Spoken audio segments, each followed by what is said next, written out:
ആഗ്രഹമുണ്ടായിരുന്നു. 10ാം ക്ലാസ് കഴിഞ്ഞപ്പോൾ cent Thomas കോളേജിൽ പ്രീ ഡിഗ്രിക്ക് പോയി. അവസാനത്തെ ബാച്ചാണ് പ്രീ ഡിഗ്രി. പിന്നെ +2 ആയി. അത് കഴിഞ്ഞപ്പോൾ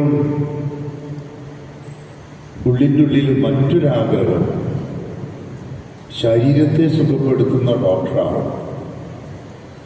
അപ്പൊ അതിനു മുമ്പ് ആത്മാവിനെ സുഖപ്പെടുത്തുക അച്ഛനാവണമെന്ന് ആഗ്രഹമുണ്ടായ ആൾക്ക് പിന്നെ ശരീരത്തിന്റെ ഡോക്ടറാകാം. അതും ഇന്ത്യൻ സംസ്കാരത്തിന് അനുയോജ്യമായ രീതിയിൽ കിട്ടിയത് അതാണ്. അങ്ങനെ തൃപ്പൂണിത്തറ പോയി 5.5 കൊല്ലം ആയുർവേദ ഡോക്ടറായി. മോഹം തീർന്നില്ല. അങ്ങനെ ആയുർവേദം പോരാ, ഇനി അലോപ്പതി തന്നെ വേണം. അങ്ങനെ പരീക്ഷ എഴുതി സുമേഷ് 5.5 കൊല്ലം തൃശ്ശൂർ മെഡിക്കൽ കോളേജിൽ പഠിച്ച് MBBS നേടി.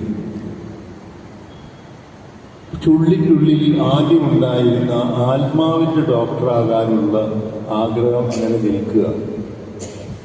അതിൻ്റെ ഇടയ്ക്ക് ഡോക്ടറായ അതിരൂപത വൈദികൻ ജൂബിലി മെഡിക്കൽ കോളേജിന്റെ ഡയറക്ടർ ഫ്രാൻസിസ് അച്ഛൻ്റെ ക്ലാസ് കേട്ടപ്പോൾ, പ്രസംഗം കേട്ടപ്പോൾ, അല്ല ഇതും ഒരു മാർഗമാണല്ലോ എന്നൊരു ചിന്ത വന്നു. അങ്ങനെ ഇരിക്കുമ്പോഴാണ് വർഗീസ് കരിപ്പേരിച്ചിന്റെ വരുമ്പോൾ ഇതൊന്ന് വളർന്നത് ഉള്ളിൻ്റെ ഉള്ളിൽ. പക്ഷെ ജീസസ് യൂത്തുകാരാണ് ഇപ്പോഴത്തെ വികാരി ജനറാള്. എന്നാൽ സാഗറിലേക്ക് വിട്ടാലോ? പക്ഷെ അതല്ല, ഡോക്ടറായ ആൾക്ക് കമീലസ് പുണ്യവാളിനെയും കമീലസ് സന്യാസി സമൂഹത്തെയും അങ്ങനെ കണ്ടപ്പോ സുമേഷിന് വലിയ ഗുരുശിഷ്ടായി. പക്ഷെ ഞാൻ സുമേഷിനോട് പരസ്യമായിട്ട് രാവിലെ ചോദിക്കാത്തൊരു ചോദ്യം ഇപ്പൊ ചോദിക്കാൻ പോവാം. പരസ്യമായിട്ടേ ചോദിക്കുന്നത്, സുമേഷ് നിന്റെ ജീവിതത്തിലെ ഏറ്റവും വലിയ ആഗ്രഹം ഏതാ? ഏറ്റവും വലിയ ആഗ്രഹം ഏതാണെന്നാ ചോദിക്കുന്നത്. ഏതാ? ഇന്നത്തെ ദിവസത്തെ കുറിച്ചാണോ ആഗ്രഹിച്ചത്? അഭിമാനത്തോടെ സന്തോഷത്തോടെ തലയാട്ടിയിട്ട് പരസ്യമായിട്ട് പറയും ഇന്നത്തെ ദിവസം തന്നെ. പക്ഷെ അടുത്ത ചോദ്യം ചോദിക്കാനാണ് ഞാൻ സുമേഷിനോട് ഈ ചോദ്യം ചോദിച്ചത്. യേശു തന്റെ ജീവിതത്തില് ഏറ്റവും കൂടുതൽ ആഗ്രഹിച്ചതായി സുവിശേഷത്തിൽ രേഖപ്പെടുത്തിയിരിക്കുന്നത് ഏതാ? യേശു എന്തിനാണ് ഈ ഭൂമിയിൽ അവതീർണനായത് എന്ന് പഴയ നിയമത്തിൽ തന്നെ വ്യക്തമാക്കി പഠിച്ചിട്ടുണ്ട്. നമ്മള് ഐസിയ പ്രവാചകന്റെ പുസ്തകത്തിൽ 7-ാം അധ്യായം 14-ാം വാക്യത്തിൽ പറഞ്ഞു, കന്യക ഗർഭം ധരിച്ചു പുത്രനെ പ്രസവിക്കും, ദൈവം നമ്മോടുകൂടെ എന്നർത്ഥമുള്ള എമ്മാനുവേൽ, ദൈവം മനുഷ്യനായ അവതീർണനായ എന്താണ്? സ്നാപയോഹന്നാൻ യേശുവിനെ പരിചയപ്പെടുത്തിയതാണ്. ലോകത്തിന്റെ പാപങ്ങൾ നീക്കുന്ന ദൈവത്തിന്റെ കുഞ്ഞാട് മനുഷ്യവർഗത്തിന്റെ പാപങ്ങൾ മുഴുവൻ മോചിച്ച് അവനെ രക്ഷ നൽകാൻ, പാപത്തിന് പരിഹാരം ചെയ്യാൻ, അവനെ മരണത്തെ തോൽപ്പിച്ച് സ്വർഗത്തിലേക്ക് പിതാവിന്റെ ഭവനത്തിലെത്താൻ യേശു ശക്തമായി പറഞ്ഞു, ഞാൻ വന്നിരിക്കുന്നത് എന്നോടുകൂടെ നിങ്ങളുടെ പിതാവിന്റെ ആ പക്കലായിരിക്കും, എന്നോടുകൂടെ നിങ്ങളായിരിക്കണം. ഞാൻ പോകുന്നത് പിതാവിന്റെ പക്കലേക്കാണ്, അതിന്റെ വഴി സത്യം ജീവനാണ്. അങ്ങനെ പിതാവിലേക്കുള്ള വഴി കാണിച്ചു കൃത്യമായിട്ട്. അതുകൊണ്ട് 3 പ്രാവശ്യം യേശു പറഞ്ഞു, മത്തായി സുവിശേഷം 16, 17, 20, എനിക്ക് ജെറൂസലത്ത് പോകണം. അവന് വളരെ പല പ്രാവശ്യം ആവർത്തിച്ചു. 3 പ്രാവശ്യം പരസ്യമായിട്ട് സുവിശേഷത്തിൽ എഴുതിയിട്ടുണ്ട്, എനിക്ക് ജെറൂസലത്ത് പോകണം. എന്തിനാ? സുമേഷ് എന്തിനാ?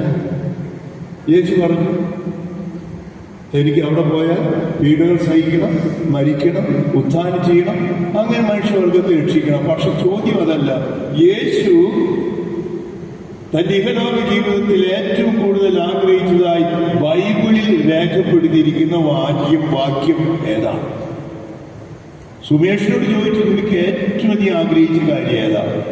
ഇന്നത്തെ ദിവസമാണ് ഒരു അച്ഛനാവാൻ, അതിനല്ലേ പറഞ്ഞ. പക്ഷെ യേശു ആഗ്രഹിച്ചത് ഏതാണ്? ഇന്ന് സുവിശേഷത്തിൽ ഞാനത് വായിച്ചു. ലൂക്കായുടെ സുവിശേഷം 22-ാമത്തെ അധ്യായം 15-ാമത്തെ വാക്യം. യേശു ഏറ്റവും അധികം ഒരുങ്ങിയത് അതിനു വേണ്ടിയാണ്. യേശു ജനിച്ചത് കാലിത്തൊഴുത്തിന്, വളർന്നത് വളരെ പാവപ്പെട്ട സാഹചര്യത്തിന്, തീർത്ഥാടനായി ജൂബിലി വർഷത്തില് നമ്മളോട് തീർത്ഥാടകനാകാൻ പറഞ്ഞിരിക്കുക. ബദലമിലേക്ക് ഓടി, ഈജിപ്തിലേക്ക് ഓടി, നസ്രത്തിലേക്ക് ഓടി, അത് കഴിഞ്ഞ് ജെറൂസലം ദേവാലയത്തിലേക്ക് തീർത്ഥാടനം നടത്തി. അത് കഴിഞ്ഞ് പിന്നെ ബെത്പതകയിൽ നിന്ന് കാൽവരിയിലേക്ക്, അവസാനം കാൽവരി യാത്രയിലേക്ക് കൂടി അവിടെ നിന്ന് മരണത്തെ തോൽപ്പിച്ച് ഉദ്ധാനം ചെയ്ത് സ്വർഗത്തിലേക്ക് തീർത്ഥാടനം നടത്തി. ഇതൊക്കെ യേശുവിന്റെ യാത്രയാണ്.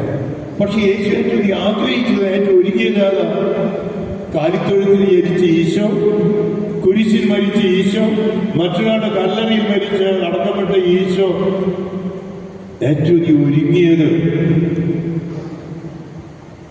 അതേക്കുറിച്ച്, ആ ഒരുങ്ങിയതിനെ കുറിച്ച് പറയുന്നത് ഈ ബസലിക്ക ദേവാലയം അല്ലെങ്കിൽ തന്നെ വളരെ മനോഹരമാണ്.